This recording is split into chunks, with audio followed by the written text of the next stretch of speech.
So in this lesson, we're going to cover this push state property, which is in fact a method.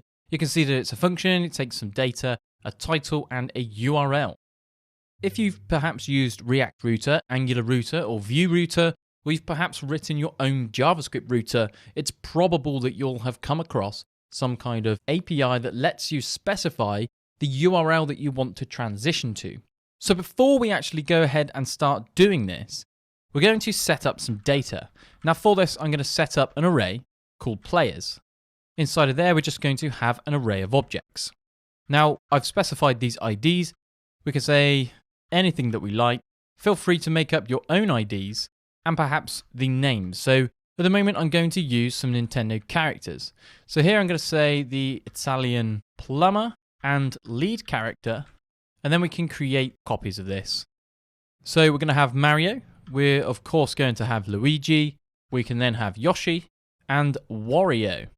So let's go ahead and change these bios. So we're going to say Mario's yellow and purple arch rival. Now here we need to add a backslash to escape our apostrophe. We can then change our ID. So here we'll just add something completely random. I'm just going to use 6 characters for this. So for Yoshi, we can add a bio. So we can say green dinosaur turns enemies into eggs. We can then change our ID and give it something random like this. Again, it's going to be 6 characters.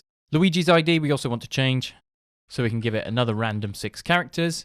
And for the bio, we can say Mario's green younger brother. Again, we just need to escape that apostrophe. So now that we have our data structure in place, what we're essentially going to do are 2 things. We're going to, 1, use each ID as a URL fragment. So we're essentially going to navigate across to / and then whatever these IDs are. So we're going to learn how to do that, but then also we're going to learn how to then render out some of this data in the DOM. So I think this is quite a good exercise for us, and this will kind of give you an idea of how these routing aspects are composed behind the scenes. Now what we are going to do inside of our init function is detect whether we are on the base route. So it might be that in our applications in React or Angular or Vue, etc., that we want to specify a path for our base URL. If it matches a base URL, we might want to redirect to a new route, such as app or absolutely anything that we like.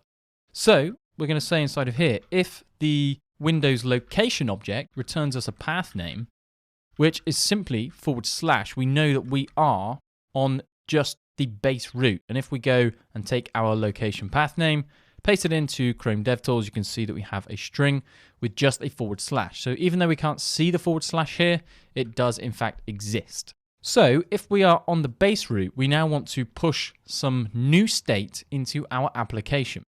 So what we want to do is transition across to a new route, which is going to allow us to do 2 things.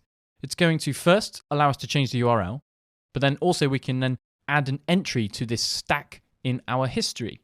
So then we can navigate back and forth as if it was a real page. And that's a crucial thing, is that when we're building JavaScript applications, they're not essentially real pages. They're all dynamically generated and created at runtime with JavaScript. So this allows us to essentially mimic what would be a real HTML page with full page refreshes and so forth.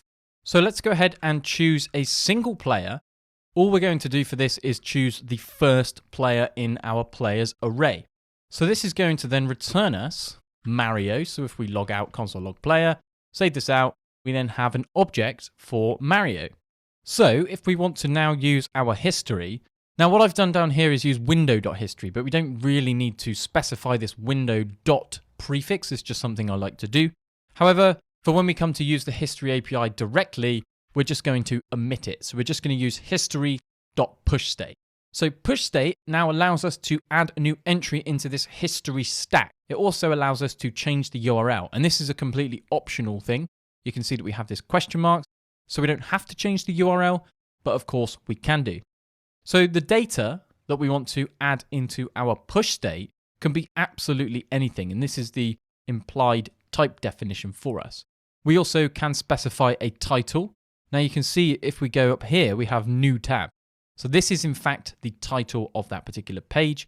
If we then navigate to Ultimate Courses, for example, you can see here that we have Ultimate Courses in our history stack. So that would be how we can create a title. However, Safari at the current time is the only browser that implements this functionality. So essentially, we want to just ignore this title altogether and just focus on the data and the URL.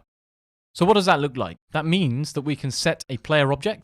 Title, as I just mentioned, will leave completely empty. If you do want to set it and have a look, you will not see anything because Google Chrome, like many other browsers, do not actually use this API. Now for the URL, we simply want to pass it a string. We don't need to add the /, but as I mentioned, we're going to use the player's ID property. So whatever is inside this ID, we're then going to push as the new URL. So let's save this out. You can see that when we hit save, we've now redirected to x90pl1. So if we go ahead and delete that actually and just try again, you can see that it keeps redirecting us to this particular URL, which means that we now have a new entry, one of these, in our history stack because we've pushed some new state that also contains a player.